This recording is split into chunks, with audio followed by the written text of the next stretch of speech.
तुम्हाला वाटतं का की जास्त मार्क्स म्हणजे राईट करिअर? हकीकत थोडी वेगळी असते. मार्क्स काय दाखवतात? तुमची मेमरी, तुम्ही किती आठवून लिहू शकता ते. पण करिअरसाठी काय लागतं?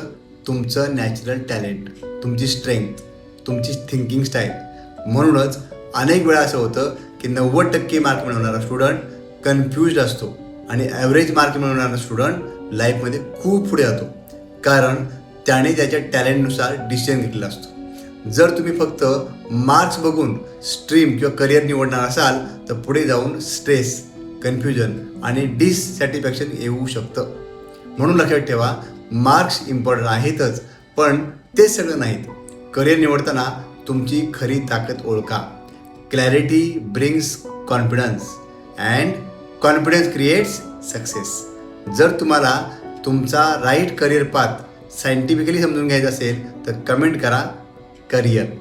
या व्हिडिओला लाईक करा, शेअर करा आणि आमच्या चॅनलला फॉलो करा. धन्यवाद.